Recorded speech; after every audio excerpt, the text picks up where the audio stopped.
Joining me now is AEA's past Chairman Emeritus, Gary Harpster.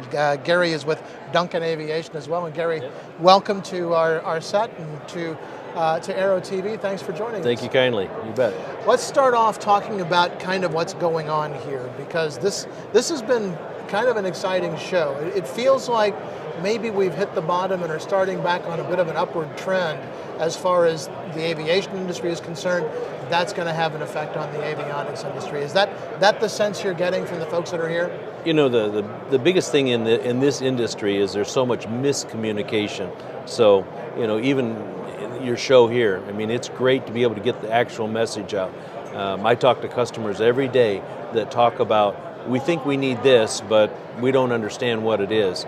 So we've got fans, we've got ADS-B, we've got CPDLC, a lot of things that are coming down the pipe, WAS, LPV, and there's a lot of miscommunication out there. So the customers are just now starting to get a better feel for what they need in order to meet the demands of how they fly the airplane. And so that's really what this show is great for.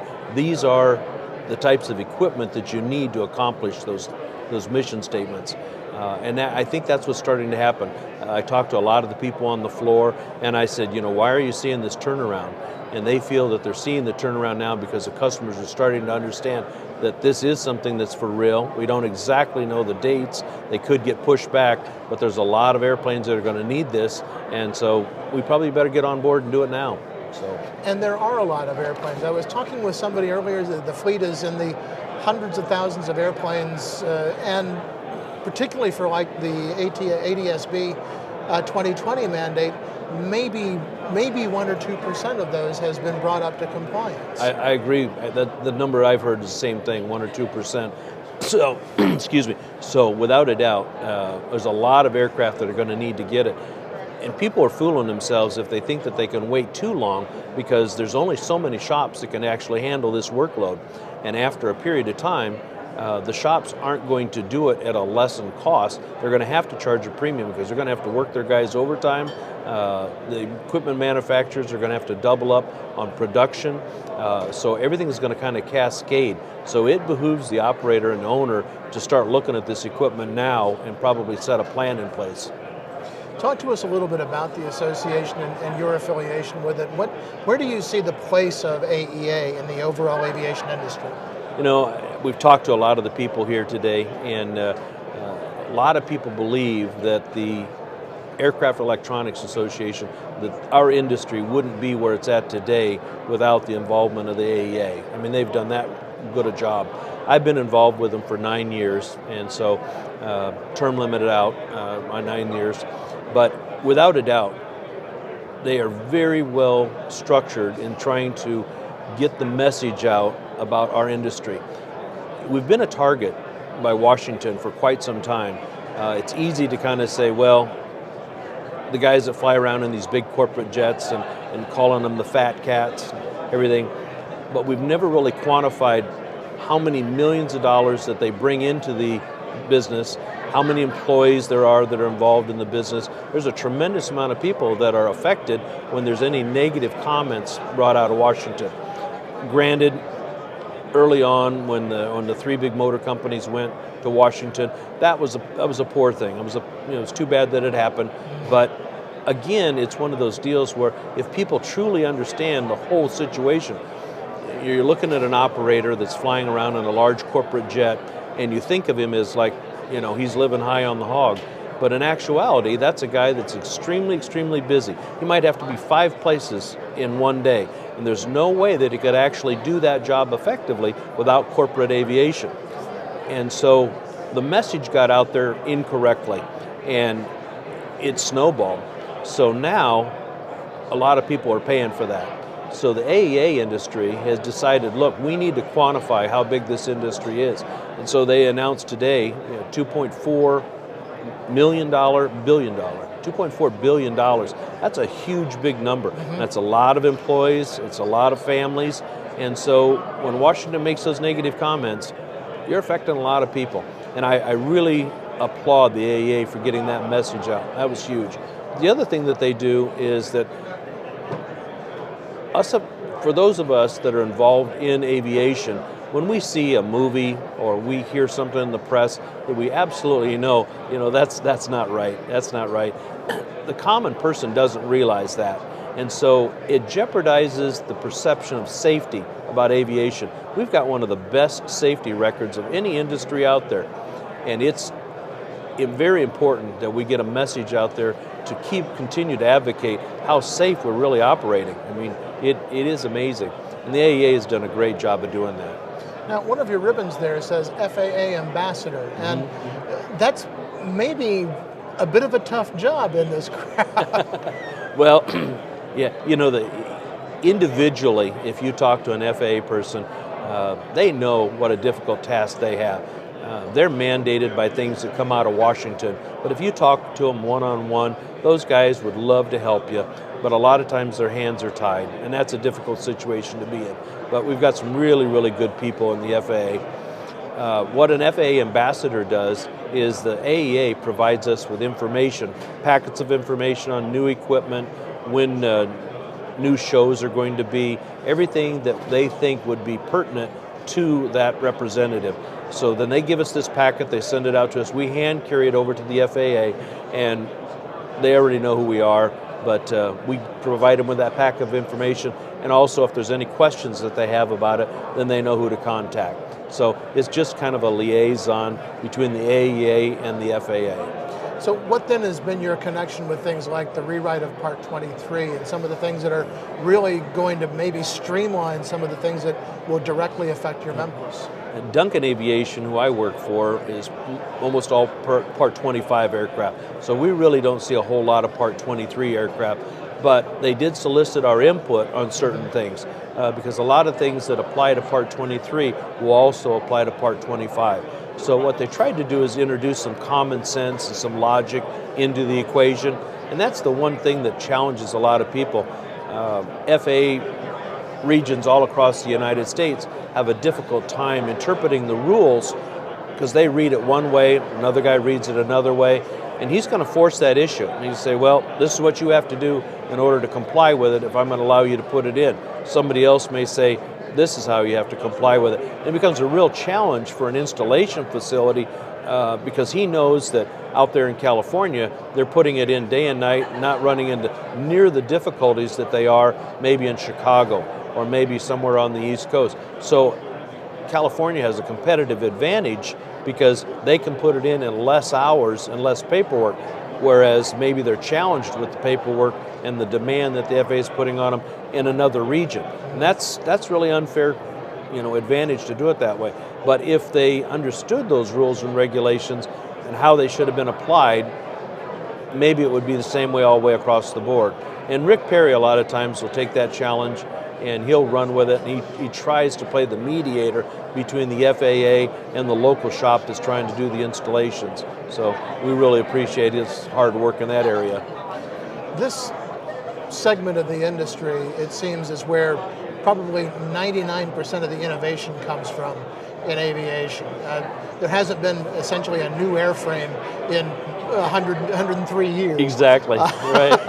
And so when you look when you look around this floor, what do you see as far as the innovation is concerned in aviation? It is heartwarming to look at some of the people and how creative they are. There's some manufacturers that have really kept this industry in business. People wanted to be able to take the internet on the airplanes, and so they created a system so you could bring the internet on the airplanes. People wanted that. They just thought that was great. And now the next thing is they want to be able to take their smartphones and bring those onto the airplane and be able to do text and talk. They gave them that capability as well.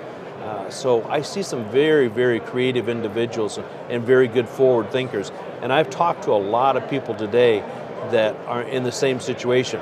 Right now we're faced with the fans and CPDLC, and we don't have very many manufacturers that have the equipment that when combined will offer that solution. So Universal Avionics stepped up to the plate. They designed a system that said, if you put this in and this in and this in and STC it, you'll be there. ICG, there's a lot of manufacturers out there that have been very creative to try to meet the needs of the customers. And the customers, it must just be a very difficult job for them to sort through all this information, because we're in this business 24/7, and for them to have to read through all these guidelines and all this hype that's out there, it's got to be a real challenge for them to understand. We had an operator call the other day with a very small airplane, and he said, I need to get that fans and CPDLC put in. And I said, are you flying overseas? And he said, no, not flying overseas. And I said, okay, are you intending to sell the airplane overseas? He said, no, just here in the States. I said, okay, then I'm not quite sure. And why did you need the fans and CPDLC? He said, well, aren't those coming out? Isn't that something I need? I said, that's only for airplanes that are transitioning trans across the Atlantic, and then once you're flying in Europe. Oh, no, I don't do that at all. And I said, I just have to ask you, what prompted you to think that you did need that? And he goes, well, I heard that those were mandates, that those were coming out, and we want to make sure we had them. And so it's like, okay, a super nice guy, but very misinformed. And somewhere along the line, somebody told him, yeah, you got to have this stuff. So I feel sorry for those guys having to sort through all that. And the best thing you can do is establish a relationship with some avionics shop that you feel comfortable with and build up a rapport with them, and then ask them for their guidance based on the type of equipment that you have in your airplane. Here's what I have, what's the best solution for me to meet these upcoming mandates? And that shop's going to take good care of you. And that's just the way it works in this industry. Everybody that's in this industry that I've ever met is in it because they have a passion for aviation. It's not a highly paid industry by any means, but they like it because they have a passion for aviation. And so we do what we do because it makes other people happy. We talked about innovation, you talked about the things that are going on back in the cabin, bringing the internet into the back of the airplane, but that also translates to the front of the airplane as well, into the front office. Things like the iPads and so many different things, and electronic flight bags that have become so ubiquitous, and saving an airplane 30 or 40 pounds of paper they don't have to put in there anymore. Absolutely. The iPad was such a creative invention, and like you said, all those big charts that they used to carry, to be able to get the weather, a more accurate weather depiction than they even could at the flight service station. We always used to have to check our flights before we left, and we'd look at the weather en route, and we'd try to figure out if it's going to be there by the time we got there, or if it was still going to be coming, or maybe past us. Now you can sit there with your iPad, watch that front move, adjust those throttles up or down, depending on what you want to do, or maybe change courses. You've got the most factual information to date, that you could have. And so more and more applications that they're adding to the iPads is just amazing. So if you have the cockpit real estate, all you need is a USB port to keep the thing charged, and maybe some place where you can mount it, and you're good to go. When you talk about the mandates coming out of Washington, and we know about the ADS-B, there's the one for medical helicopters. It's going to require the data and flight parameter recording and things of that nature. How does that affect what it is that's going on with the folks that are members of AEA? Primarily the people in the AEA, equipment manufacturers, they're going to manufacture a solution to meet those mandates. The other thing is the AEA is going to get the message out so that people correctly understand whether this rule is going to be applicable for your operation or whether it's not going to be applicable for your operation. Possibly, and I'm not familiar with the helicopter requirement, I've only heard a little bit about it, but it may depend on the weight of the helicopter, on the size, whether it's even going to be something that you need or not. So they're going to be the ones that correctly get the information out so people have a good understanding of it, and they're also going to be the manufacturers that will produce the equipment.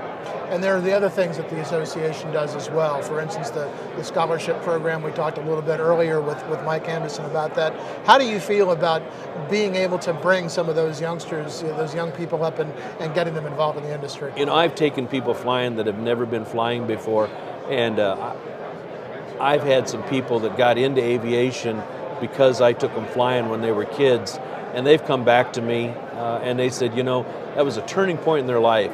And you never realize it right when you do it. I mean, you love to see the smiles, and you love that they're so happy about it, and that that their mother calls and says, man, they didn't sleep all night last night. They kept talking about that flight, and you just don't realize it at the time, but it truly can be a changing point.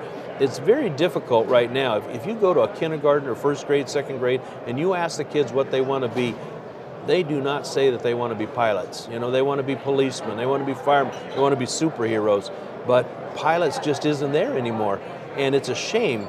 I went down to Dallas, that was about 2 years ago, and down there, they start kids out at a very young age and introduce them to aviation.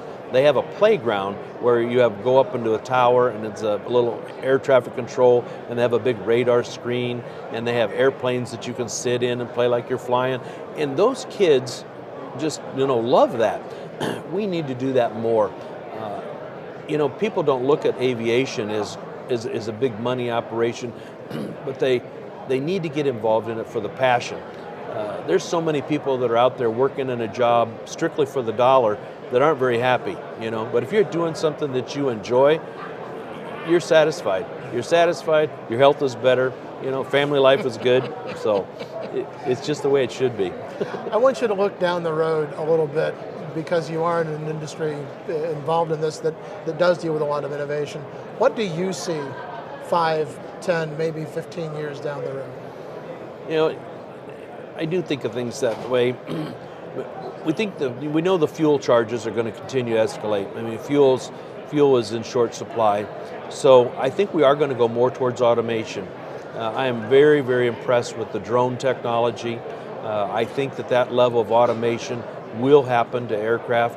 UPS, Federal Express, those guys that are making those flights all the time, they could easily do that through robotics. I mean, that could be set up and totally automated. I think we'll see that happen. I think that these highways in the sky will truly become a reality.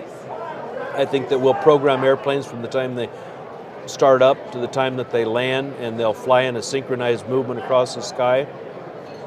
I think that we'll have high-speed internet service into the airplanes, to where if a pilot gets into a panic situation, instead of relying on a parachute to save him, he'll push a button and he'll automatically have somebody else up there in the cockpit with him that can walk him through it, or maybe take control of the airplane.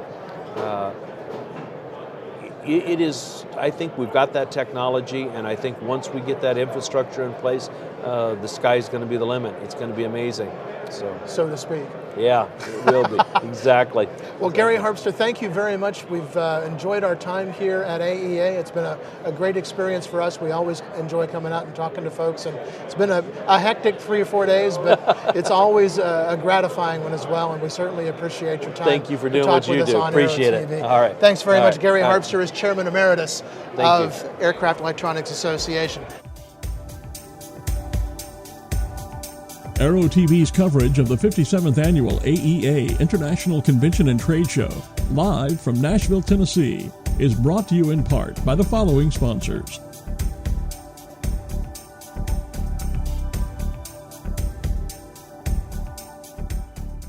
Introducing Aspen Avionics' latest product, the Evolution 1000 VFR Primary Flight Display. Finally, the freedom to fly as high as your aspirations. The Evolution 1000 VFR PFD is a flat panel glass display that increases situational awareness and safety in a flexible design that easily upgrades to an IFR PFD to meet your evolving flight needs. Make the smart investment in yourself and in your airplane with the Evolution 1000 VFR Primary Flight Display. Aspen Avionics, a new way to look at avionics. AML's patent-pending wireless induction charging system eliminates confusion over those charging cables, cuts down cockpit cable clutter, and allows you and your passengers to fly cordless and eliminate the cable nightmare. www.aviationmodificationleaders.com